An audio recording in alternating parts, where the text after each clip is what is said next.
இந்த ரெண்டும் சேர்ந்து ஒரு வெரைட்டி தான். ஒரு வெரைட்டி. இதுல ஒரு 40 குத்து, இதுல ஒரு 40 குத்து. ஓகே. ரெண்டாவது வலது கையை இப்படி மேல வச்சுக்கிட்டு. ஓகே. இது ஒரு 40 பாட். ஆமா 40 வெரைட்டி ரெண்டு.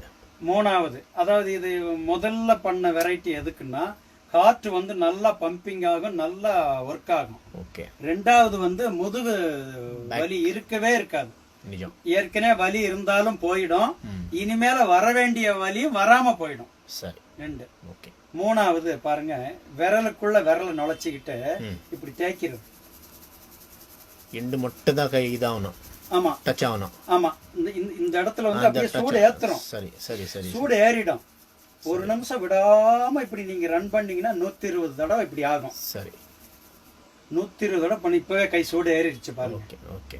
இந்த சூடு எதுக்குன்னா இடுப்புல இருந்து கீழே பாதம் வரைக்கும், பாதம் எரிச்சலா இருந்தா கூட சரியா போயிடும். பம்பிங் பிளட் சர்க்குலேஷன் வந்து பிரமாதமா இருக்கும். ஓகே. 3 4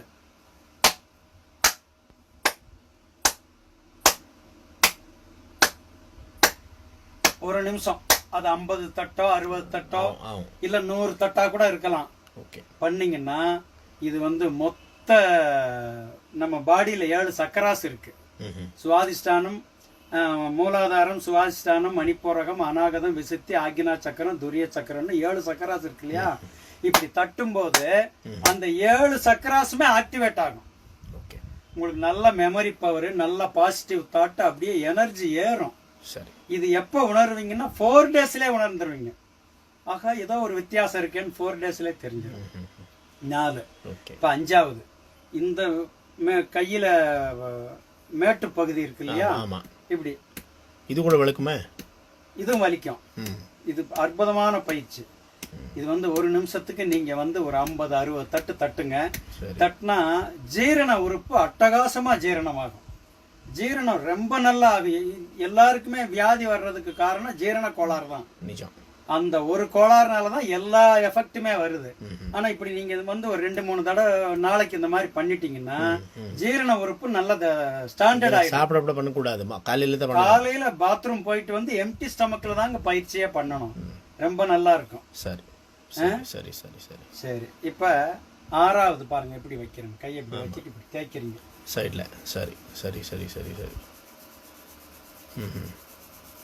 இப்படி தேய்க்கிறீங்க இல்லையா? சரி. இப்படி தேய்க்கும் போது இந்த தோள்பட்டை வலிக்கவே வலிக்காது வாழ்நாள் முழுக்க. அதுல இருந்து இந்த கழுத்து வரைக்கும் எல்லாமே கிளியர் ஆயிடும். எல்லாம் கியூர் ஆயிடும். இந்த வயசு ஒரு இருந்தா கூட முடியும். இது எப்ப வேணாலும் முடியும். 90 வயசு வரைக்கும் பண்ணிக்கிட்டே இருக்கலாம். அப்புறம் 7வது லாஸ்ட் பயிற்சி, கையை இப்படி நம்ம வச்சுக்கிறோம். இப்ப நம்ம கோவில்ல மணி ஆட்டுறோம் இல்லையா?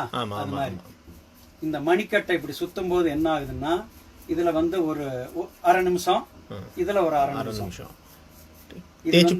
கொஞ்சம் அப்படியே மெலிசா இல்ல, இது வந்து நல்லா கையை இறுக்கி பிடிச்சிக்கிட்டு திருப்புறது. சரி, மொத்த கை பிடிச்சிக்கணும். சரிங்க சரி. இப்படி பிடிச்சிட்டு திருப்புறது. சரி. இதுல என்ன எஃபெக்ட் கிடைக்குதுன்னா, குழந்தை பாக்கியம் இல்லாம இருந்தா கூட குழந்தை உற்பத்தி ஆகும். இதுல என்ன அப்படி எஃபெக்ட்னா, என்ன இது பிளட் கவுண்டிங் வந்து ஹெவியா கூடும். பிளட் கவுண்டிங் அட்டகாசமா இன்க்ரீஸ் ஆகும். அதுக்காக ரைட். இதை தொடர்ந்து தினம் காலையில பண்ணுங்க. ஒரு வித்தியாசமான உணர்வு நமக்கு வரும். வாழ்க வளமுடன்.